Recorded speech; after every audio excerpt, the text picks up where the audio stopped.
everybody, it's me, Asha.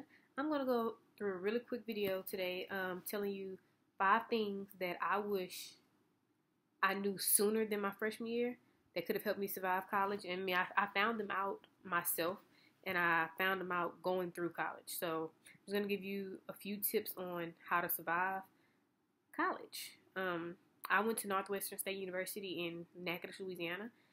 And my goal was, when I went there, to graduate in 4 years. It takes 4 years to get the degree, and that was my plan. My degree is in criminal justice and military science.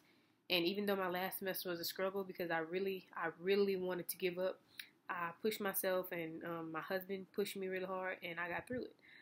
So, without further ado, let me get into it. Okay, one of the first things that I wish I would have known was that books were so freaking expensive.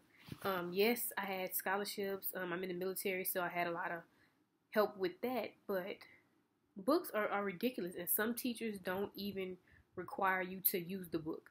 They'll have it in their syllabus and say, okay, I need you to go get this book for the class, and then you go through a whole semester and realize you never opened your book once.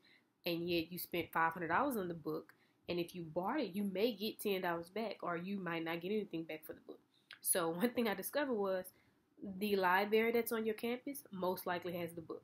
So before you purchase your books, you should check out the campus library and see if the library holds the book that you need. Save some money, save some time, and save some stress. Okay. Another thing that I wish I knew was how expensive eating every day was. So I had a little saved up, but if you're like most college students, you won't work during your first couple of years, and how are you going to eat? So the school offers a meal plan, and I had it my freshman year, but I was also unaware that there are multiple meal plan choices. So if you know you're one of those people who only eat once or twice a day, don't get the biggest meal plan, which eventually makes your balance for the semester go higher. Get a smaller meal plan. So that's something that I wish I knew. Look into the options of which meal plans would work for you, not the one that they just tell you to take. Actually look into it, and you could probably find a cheaper plan that works for you. Most of the dorm rooms don't come with full kitchens, so you may want to invest in, you may want to invest in a meal plan because you can't cook. Some college students don't have cars right off the back, and even if you do, putting gas in it over and over to keep running back and forth to fast food restaurants is going to burn a hole in your pocket way quicker than it will just getting a meal plan. So keep that in mind. And being that most of them do have at least a refrigerator, you may not want to always put your stuff in the refrigerator if you're sharing a room with someone, because you'll come to realize that a lot of your stuff goes missing. So if you actually want to enjoy the stuff that you paid for and put in your house or a dorm room, you may want to get a mini fridge for your room and keep things that you don't want to share in there.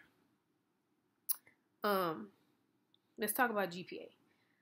When it comes to your GPA, you may or may not figure it out sooner than later that once you have a bad semester, it takes a long time for you to raise your GPA back up afterward. It's not like high school. Like, it's not like, oh, if I have a bad semester, I have a good semester next semester and my GPA will be great. No. GPA is extremely important if you're on scholarship.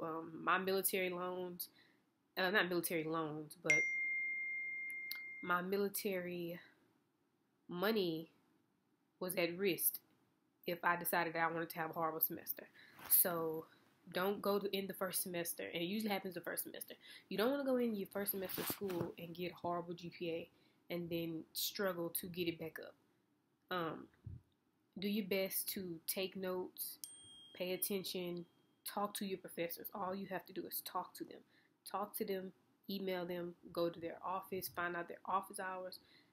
Ask these questions the first couple weeks of school so you can know. Getting to know your professor can save you. At the end of the semester, when you are on the verge of having an F and you kept constant communication with your professor, he'll be that much more lenient to helping you out, knowing that you've stayed in constant communication with them. Get involved on campus. A lot of people say, well, I'm in school, how can I juggle this, how can I juggle that? Well, I for one know that having a busy schedule kept me on track most of the time, and having a busy schedule can get hard. So it's give and take. I was on scholarship with Northwestern State University for track, so I ran track all the way up until my junior year, and I stopped because at that point I was trying to graduate, so I needed to put more focus on it. And it's not because I was a student athlete and a student that did it. It's because I was a student athlete in the Army with a full-time job selling cars and running track. So that all becomes it becomes a lot, and it took to my junior year for me to realize, okay, I have to let something go. So I stopped running track my junior year, but the experience was amazing. Also, my junior year, I crossed in a sorority called Alpha Kappa Alpha. So I wouldn't have been able to do that without applying myself. So applying myself in college more, not necessarily just in the academic way, but applying myself on campus as far as getting involved helped me a lot. Putting your face out there, especially if you know there's organizations you want to join and things you want to do, you want to be involved on campus. It's a way to meet new people. It's a way to keep yourself active, keep yourself out of trouble. And there's not just parties in college. It's not just partying and boys or girls. There's so much more to college if you actually give it a chance.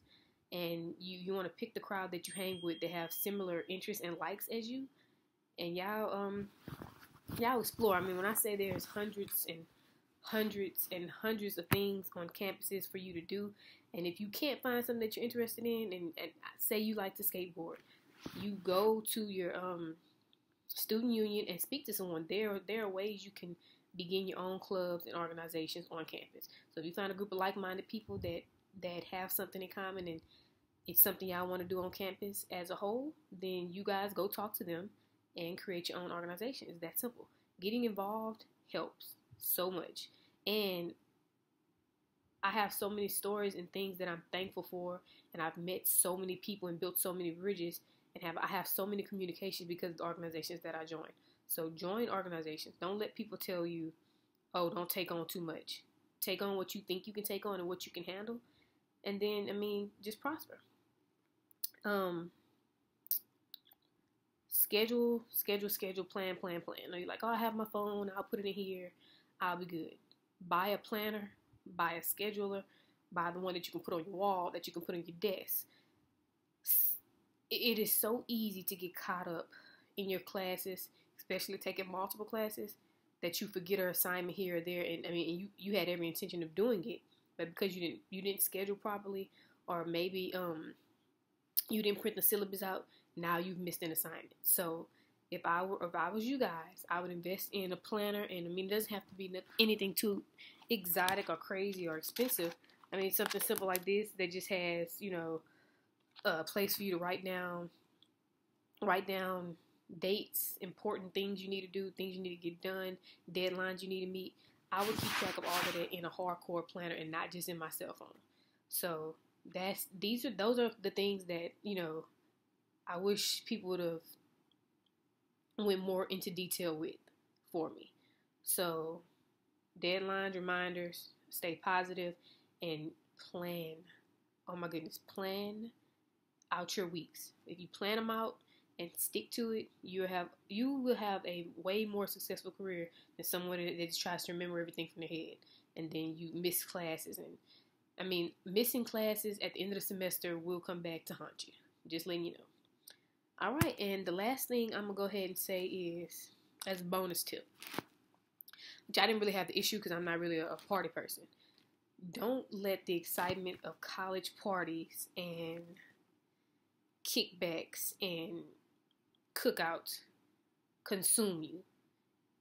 We go in freshman year because we're out of high school, and you can do what you want, and you don't have your mom, dad breathing over you.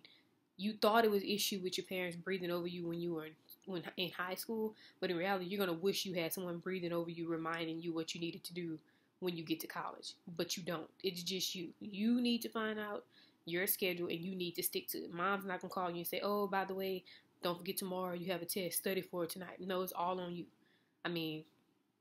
Have you been blessed for somebody to be on you like white on rice when you get to college, and they keeping up with your schoolwork? Congratulations. But when you solo dolo and you're on campus by yourself and you know what you need to do, then you need to make sure that you don't get sidetracked. You're gonna be sitting at that party, turning up, twerking, dabbing, doing everything else. You're gonna realize, oh shit, it's 11:55, and that assignment was due at 11. Now your night ruined, and you wanna hope and pray that your professor accepts late assignments. And if he doesn't, you just missed that. You just missed an opportunity to have a decent grade in class. So, like I said, don't let the excitement and the I don't know, it's overwhelming, because I remember my freshman year there were parties every weekend, and if there wasn't a party being thrown by a sorority or a fraternity, then there was somebody throwing a kickback, and you want to be in the mix. You want to go, and if you can juggle it and get your priorities done, then by all means do it. I'm not saying be antisocial and don't do anything, but be smart. So these are the things that I wish I knew earlier in college that I learned later on in college, but I learned them. And if you can learn them and master them early, you'll have a good career. So if y'all have any questions, let me know. After the video stops, I'll include a small checklist of things to bring to college that might not be on your original checklist, or the checklist that the college gives you.